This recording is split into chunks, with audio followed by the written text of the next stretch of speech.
Hello, everyone. My name is Teresa Lewis, Director of the Office of Small and Disadvantaged Business at the Department of Health and Human Services.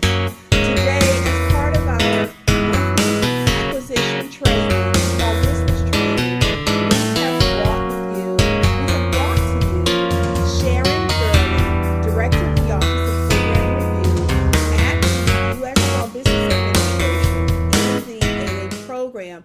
And Sharon is going to share with you the requirements of our partnership agreements. As most of you know, we are required, in order to use the delegated authority, we are required not only to sign the partnership agreement, but to receive training on the partnership agreement. So I'm very excited to have Sharon with us. She is an expert on the 8A program. She is has former experience as a contracting official. In fact, at one time when I met Sharon, she was the director of contracting for the Small Business Administration. So I'm very excited of what Sharon is going to share with us today. So Sharon, let me welcome you to the Department of Health and Human Services. And let me just say that I'm very excited to have you here. So thank you.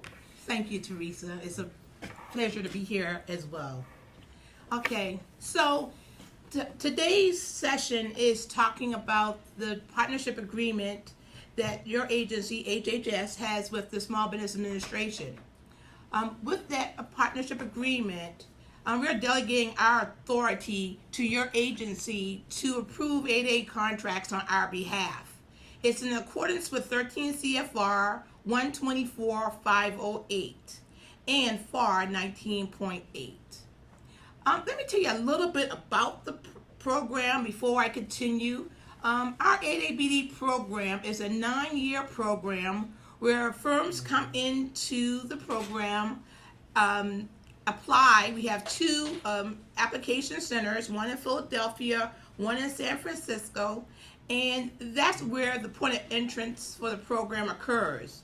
Once the particular participant is entered into the program, we actually look at them every year. They have to come in and comply to certain regulations, and we conduct annual reviews each year to make sure that that particular firm continues to be eligible for the program. And once they're in the program, that 9-year tenure is broken up into two different phases. One is the developmental phase, which we allow them to have as many sole source contracts that they deem necessary and privileged to have.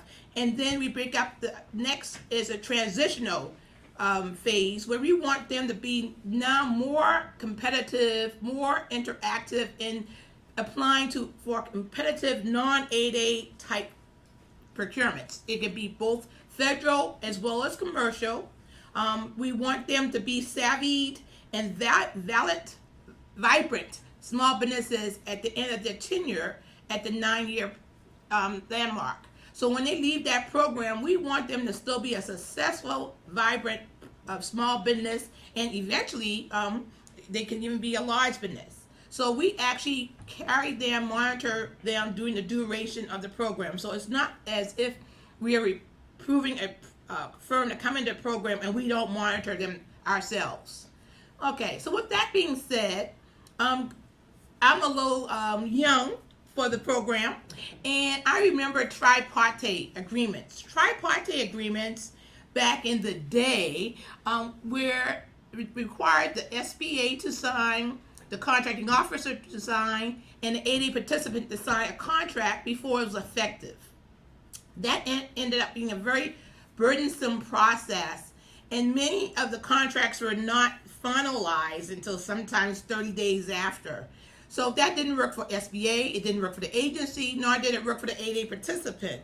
So what we did is to try to streamline this process, we are delegating our authority to your agency on our behalf. That started in 1997 with the Department of Transportation.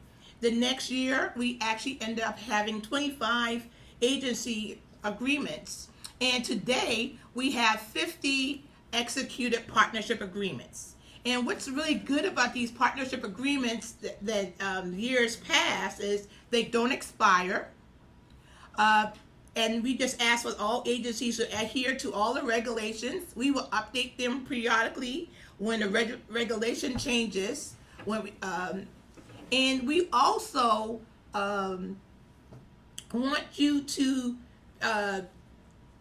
be in compliant with the program under the CFR when you're delegating or acting on our behalf. So we want you to visit 19.8. 13 CFR is actually the same. It gives you a little bit more information than the FAR. So this encompasses all kind of contracts, and that's the contract awards for purchase orders, task orders, contracts, IDIQs. It encompasses competitive and non-competitive procurements as well. Okay, again, we do this under the Small Business Act and the SBA 8A authority.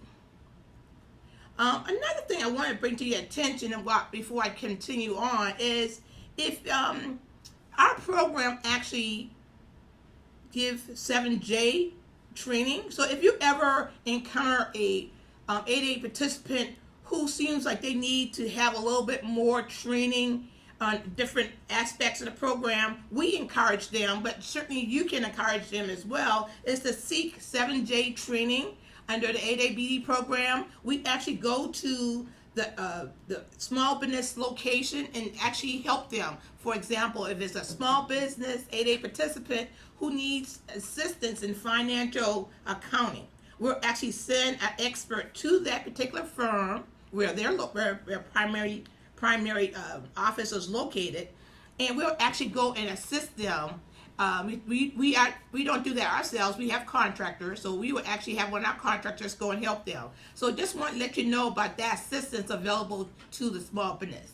So again, the program is to help business development, and that's what ties that 7J training in. It actually matches that development aspect of the program, because we know one of the requirements to enter the program, that participant should have 2 years experience in doing business in the commodity or service that they are utilizing. So we actually would just help them with more development. We're trying to, again, to make that firm a small, vibrant small business at the end of the program so that they can compete in the American economy. Again, okay, to enter the program, that particular owner has to own 51%. So it has to be owned by a socially and economically disadvantaged individual. And below you see the presumed groups. Their net worth cannot exceed $250,000. Now, we allow them to back out their primary residence when we're calculating that net worth. So they have to demonstrate that they're, one, socially disadvantaged and economic disadvantaged to be able to apply for the program. The benefits of our program, well, we let all participants can get sole source contract awards up to $4 million for supplies and services and $7 million for manufacturing. We also allow our 8A participants to have joint ventures. We have a mentor-protege program at SBA, and we actually allow that 8A participant to joint venture through their mentor-protege program and actually get assistance with another firm who has more experience. Sometimes it's accounting, sometimes it's certifications, it's sometimes bonding. It varies. So we allow them to actually, for purposes of the program, contracts only, to let them team together and actually be qualified as an 8A participant under a joint venture. Our program does not have any fees, and we, again, help socially and economically disadvantaged businesses. Okay, so this particular PowerPoint is set up into two formats, one where we discuss SBA's responsibilities and the other where we actually address the agency's responsibilities. SBA's responsibility is to review all offering letters, issue acceptance or rejection letters, and make eligibility determinations. We also review all joint ventures before contract award. This is one of my contracting specialty charts. If you had to do anything else and review any parts of this particular PowerPoint, I ask that you maintain this particular slide. This gives you a good perspective and a viewpoint on actually what's required when you're using our program. So for contracts under SAP, right? Anything 3.5K to $150,000 requires no formal offering and acceptance letter. However, we do require that you obtain an eligibility determination from that BOS before you make the award. And why so? The eligibility determination is just to make sure that that particular firm is eligible for that procurement. Again, as we said earlier, the program has two particular aspects. We don't want a contractor to be solely relying on sole source contracts. So we want to make sure that we're not giving that firm too many sole source contracts. So we want you to just check. You can do it via email to that designated BOS. Each firm knows who their BOS is. So all you have to do is send an email to that designated BOS for that firm and say, is Sharon Gurley Inc. still eligible?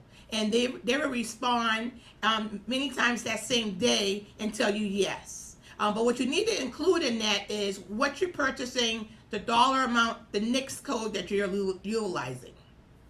Okay, so for sole source procurements, anything that exceeds the $150,000 threshold, then you can award up to $4 million for supplies and services and $7 million for manufacturing.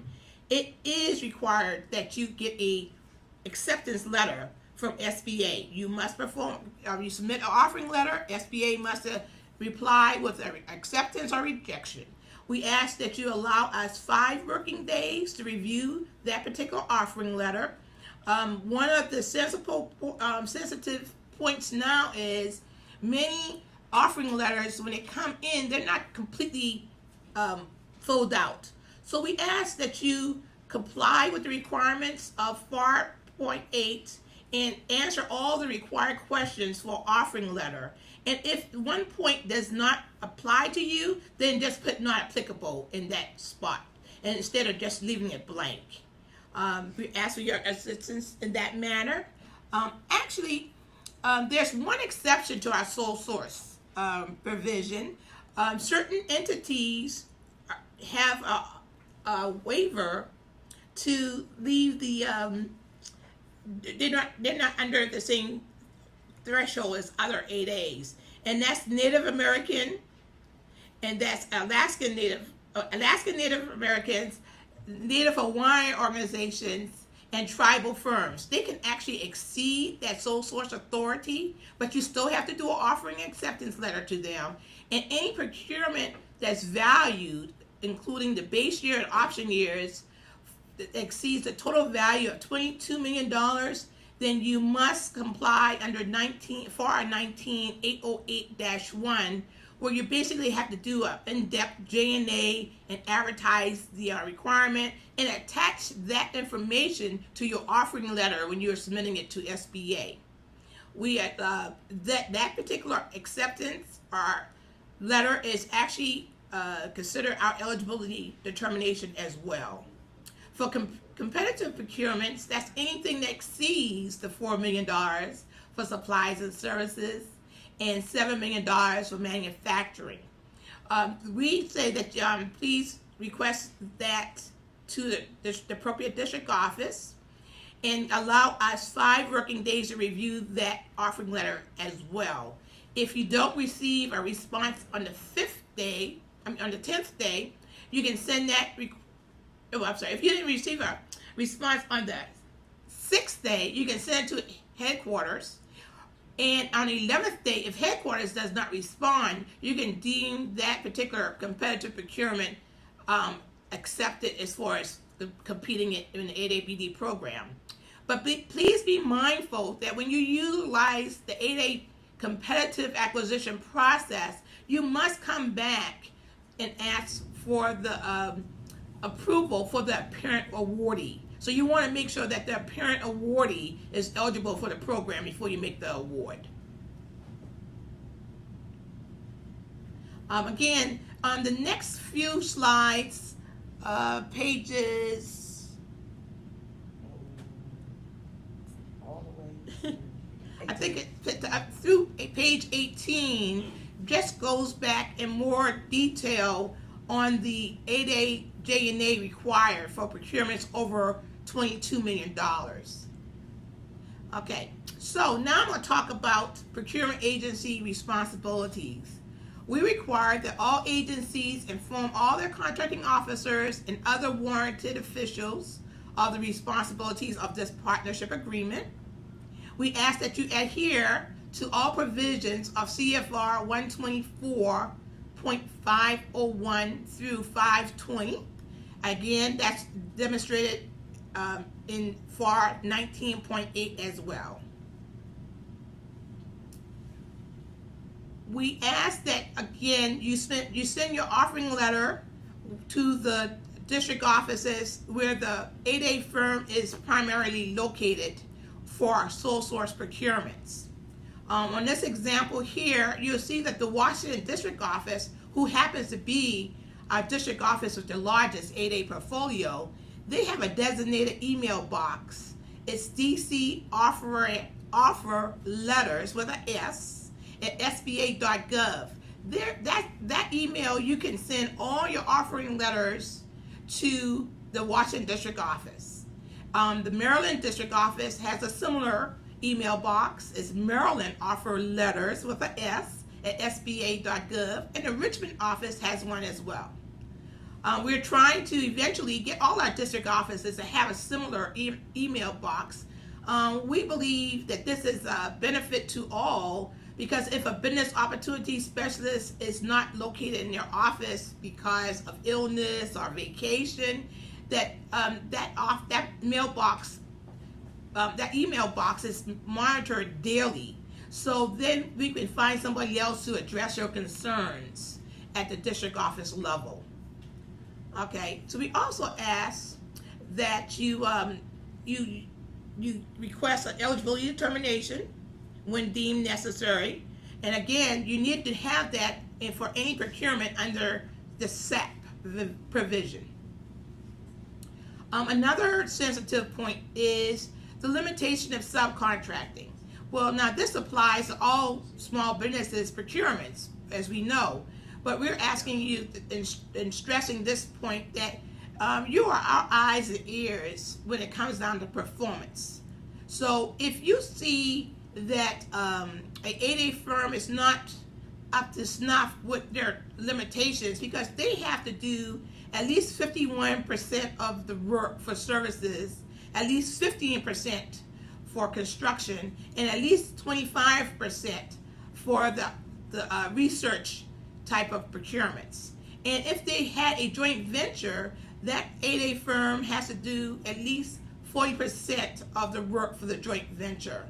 So we ask that you monitor that performance, and at any time that you see or believe that a firm is not carrying their fair portion of the work, we ask you to please, without hesitation, contact the SBA district office who actually accepted that procurement on our program's behalf and bring it to their attention. Again, these BOSs in our district offices, they monitor these firms, and they will actually pull that off, that 8A firm aside, talk to them, give them an opportunity to explain or correct any injustices in that performance. So we ask that you just cite us, call us, email us, but use use the letter that the acceptance was made on behalf of the program as the reference point to going back to the agency.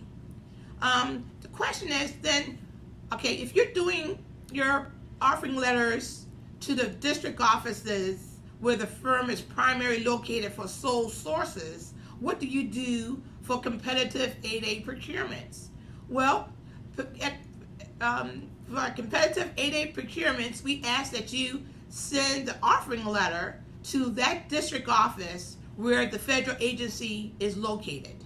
So if you're located in California and you're going to do an 8A competitive procurement, we ask that you go to one of our several district offices in California, wherever you're located. We have one in LA, we have one in San Francisco, and several different locations in California. So we want it to be, we want the contracting officer to submit their offering letter to that district office where they're located.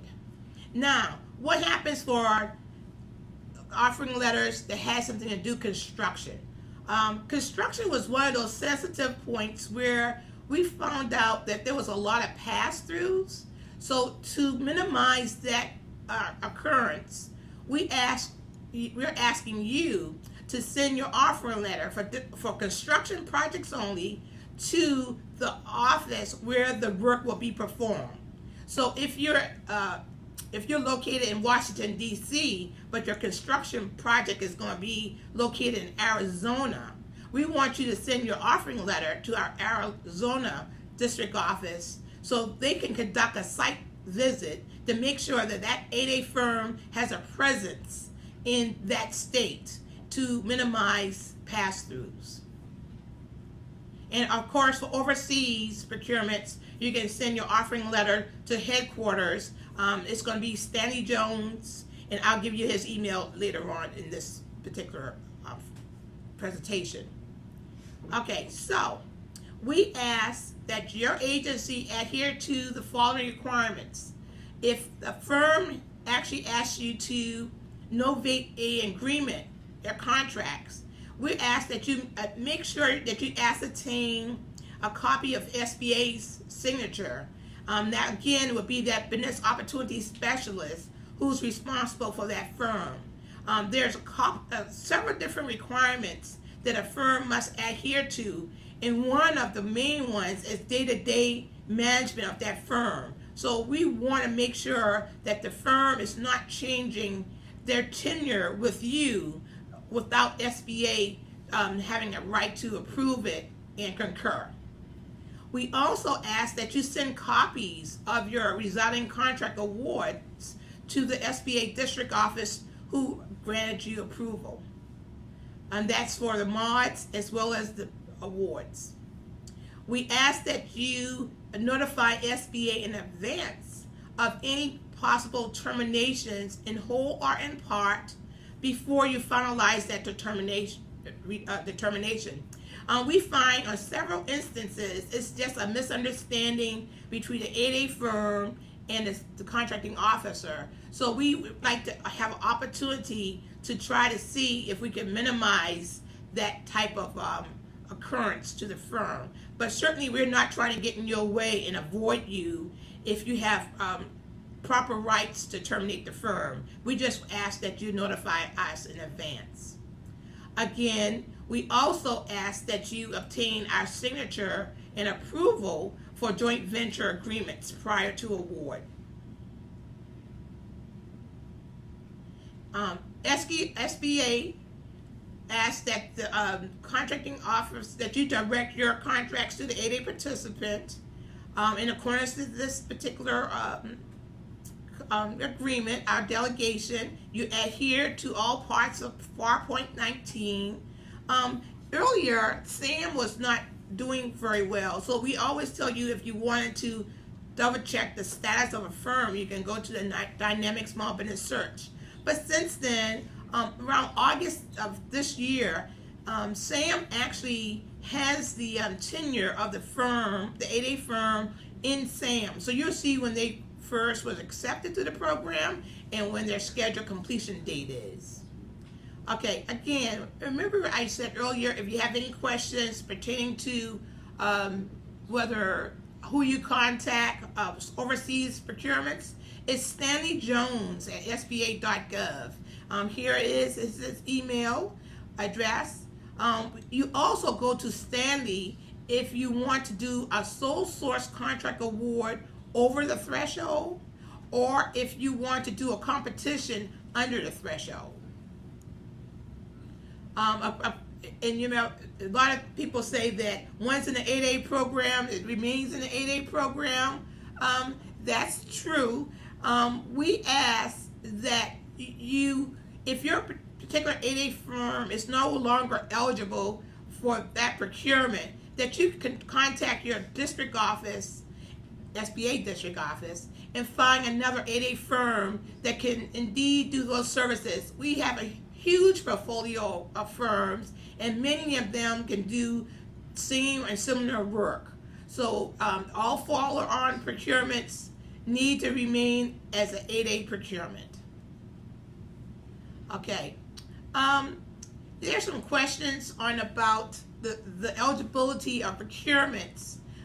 So one of the common questions are, how long and what is the date that you can last award a contract to an 8A participant whose 9-year tenure is about to expire?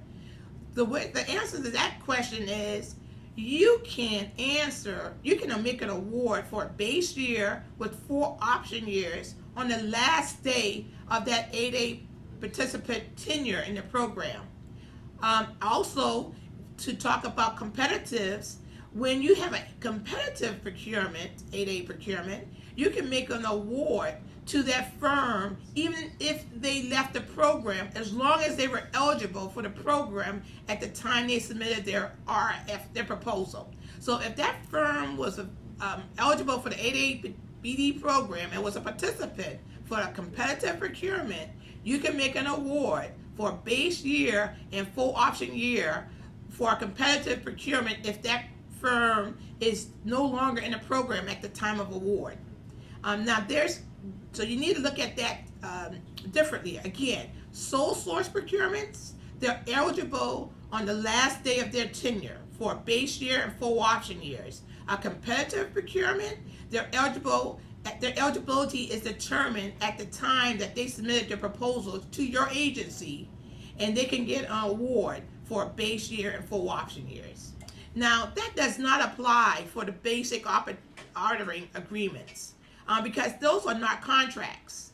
So if you did award a BOA, none of those provisions I just cited prevails. Again, if you want to release a procurement, you remember I said if it was previously an 8A procurement, it must remain as an 8A procurement. If you, as an agency, had decided that you no longer want to acquire services and supplies from an 8A participant, you have to ask for a release. Again, Stanley.Jones at SBA.gov is the person that you would ask for that release. Again, our program is under CFR 124 504.3D for any releases. Conditions of the partnership agreement. Contracts should be awarded you should only use our authority, especially when you're completing your FBDS entry, when you have our authority. If you did not obtain our 8A approval, you cannot use our authority, but you can certainly award your contracts using the small disadvantaged business goals. Again, SBA reserves the right to suspend or rescind our authority for failure of our agency to comply to the compliance of FAR 19.8. Okay, sometimes we find that 8A firms ask the contracting officer questions about how do you get in the program. SBA has a 101-page step-by-step PowerPoint which answers a lot of the major questions that a firm who may be contemplating entering the program. So we ask you to just cite them to this particular citation and let them find out more about our program. We encourage you as an agency to encourage firms to apply for our program if you see that they're small business and are socially and economically disadvantaged. Here is just a copy of the offering letter. Again, this is where we're asking you to make sure that you complete in totality when you're submitting it to our BOS at our district offices. And if any provision of this do not apply to you, we ask that you just basically put non-applicable. Here's our point of contact information for Melinda and myself. Melinda works on my staff. You see the information for Stanley Jones in the presentation as well. We want to let you know, though, that SBA has really taken an aggressive approach with streamlining our program. So under the guise of our new Associate Administrator, Jackie Burnett Robinson, we have streamlined the application processes. So again, we ask that you refer any interested small business to sba.gov or either our names or our email addresses, and we will certainly encourage them on our side to apply for the program. We appreciate your assistance. Thank you.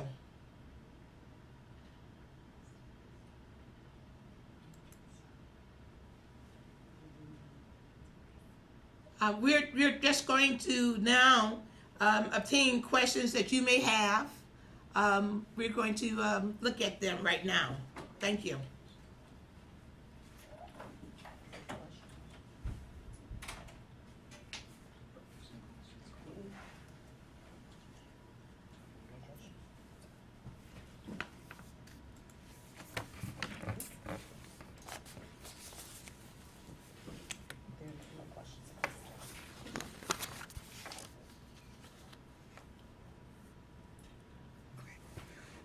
Well, Sharon, let me just say thank you so much. And as usual, your training is extremely informative, very detailed, and I thank you so much. Thank you. So HHS awards probably 40% of their contracts on the, I don't want to say under the 8A program, but we do use the program significantly. We award approximately 40% on the GSA schedule. So we always get questions about the 8A program and the GSA schedule. Both are expedited processes. Both are expedited processes that allow us to get to the company faster. So my question to you is, let's say that our contracting officer awards a contract to an 8A firm that happens to be on the schedule. Can they get 8A credit? No, they cannot get credit without offering that particular procurement at the task order level. Okay. If they ask for it, it's because under the provision, you can now award all types of procurements at the task order level using the GSA schedule for our women's program, yes, our 8A program, under SDB, all the other socially and economically type of businesses. But you have to offer it for the 8AB program to the district office. Okay, so that's helpful because before we didn't get 8A credit at all. So now, as long as they still go through the offer and acceptance process, it doesn't matter what type of contract vehicle they use, even the GSA schedule. Correct. That's good news, everybody. Correct. I hope you find that to be extremely helpful and as far as clarifying that. So, all right, so we have a question. Is it possible for an agency to determine that a procurement should be removed from the 8A program, or should the SBA make the determination? Interesting. So who should make the determination? Well, your agency will make the request. Yes. And we will review that request and give you our response. Okay. So on some occasions we do. Sometimes we find that agencies need to raise their goals in other social economically programs. So we'll sometimes look at that. So if that's one of your concerns, you need to make sure that you enter that in your justification on your request. Okay. We look at each request independently. So if you actually have a reason why you want to release that procurement from the program, don't hesitate to delineate it, but make sure you tell us what your reasoning is. Okay, so they need to have a good reason. Yes. You know, I'm old school, and back in the day, we wouldn't release anything from the 8A program unless you were putting something in for the same dollar amount. Right. How does SBA feel about that today? Yeah, we still encourage it. We are really 100% behind our program. We want to support socially economic disadvantaged businesses using our program, and we encourage you to use that.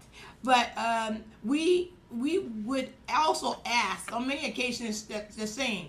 If you want to remove something, find something that you deem appropriate to substitute. That would be a really good incentive, and certainly document that in your reasoning That's when good. you're asking us to release it. That's good. So now, Sharon, do you have, or does SBA have like a standard letter to request release, or just whatever it is we feel that's appropriate? We do not have a standard letter because, of course, the reasoning will be different from agency to agency. Okay. So we just ask that you annotate what contract it is that you're asking, and then tell us why. And if you did your market, and certainly if you did your marketing research, support that as well. Okay, fantastic. Well, you mentioned something that a lot of the contracting officers might not be aware of, and that is overseas procurement. There was a time when Part 19, the small business regs, did not apply to overseas procurement. What are you talking about? Exactly.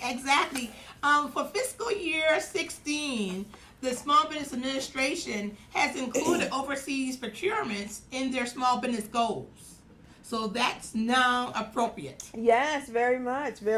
And so I believe I heard you correctly, and I just want to make sure I clarify. We still have to do offer and acceptance for overseas contracts for 8A. Yes. Okay, and they go to Stanley Jones, right? Stanley.Jones at SBA.gov. Okay, fantastic. You heard it here if you hadn't heard it before. So thank you. So Sharon, can you do me a favor, please? Can you clarify the difference between the sole source versus competitive, and when the last day is, or the last opportunity that company can receive an 8A contract? Yes. It's one of those areas that require and deserve repeating. Okay. So for sole source procurements, that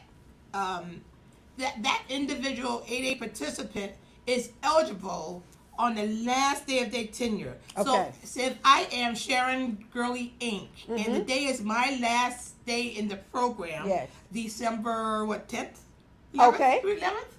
Yes, 10th. Okay. So if my tenure expires December 11th, I, Sharon Gurley Inc., can get a sole source 8A procurement, assuming that contracting officer already has they already got their offer. Okay. They've already gotten their approval and everything from you. Right. Their acceptance from you. That's right. Okay. Right. You want to make sure you have all the other provisions. Okay. Done, right? Okay. But I am eligible as an 8A firm to get a contract, a sole source contract for a base year and 4 option years. Okay, fantastic. So those 5 years, really, the reason you're saying that is because of the recertification requirement. Right. Okay, fantastic. So they are eligible. Okay. And once you enter it and categorize it under FPDS, it remains as an 8A procurement. Oh, excellent. So that's good news for our contract officials. So what about competitive? Wouldn't it be the last day also?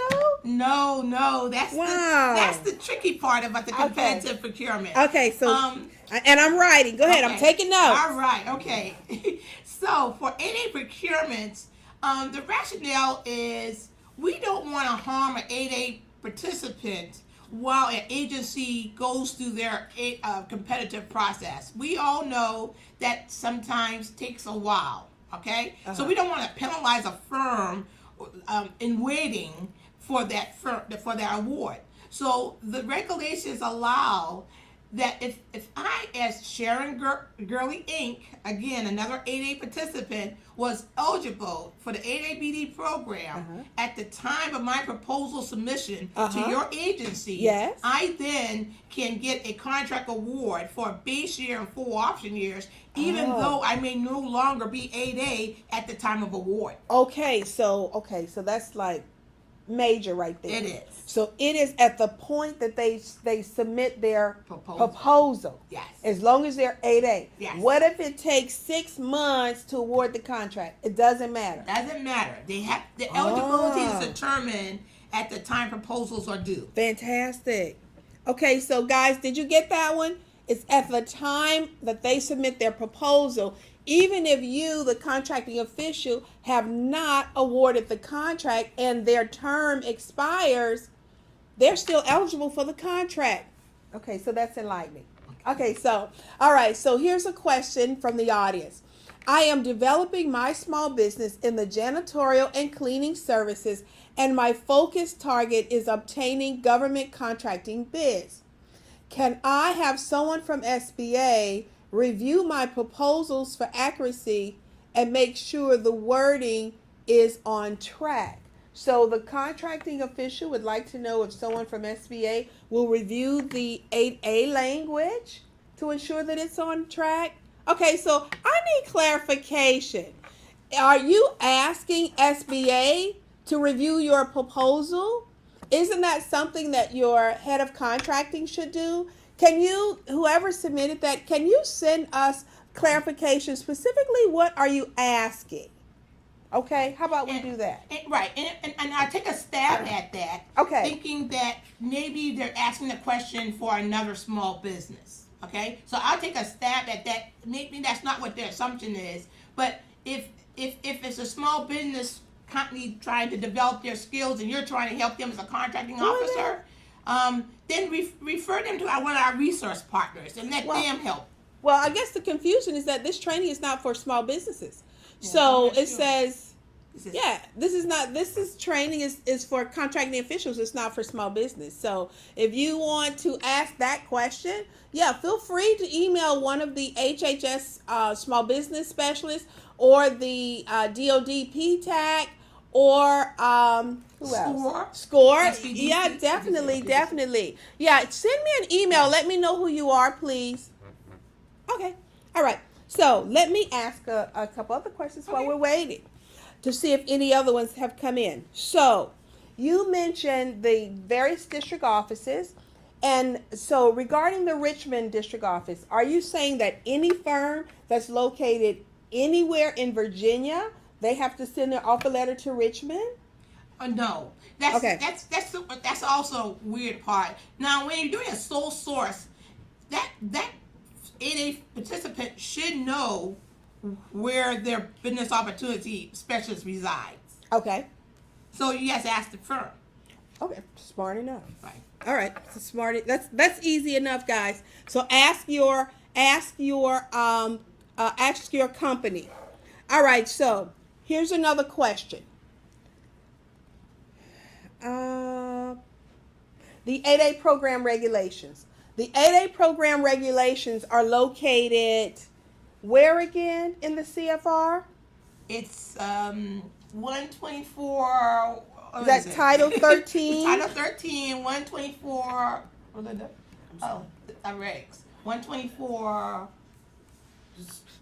This one. Title 13. 124. Section 124 of the Code of Federal Regulations. Yes. Okay, fantastic. So, are there any other questions? No. Okay.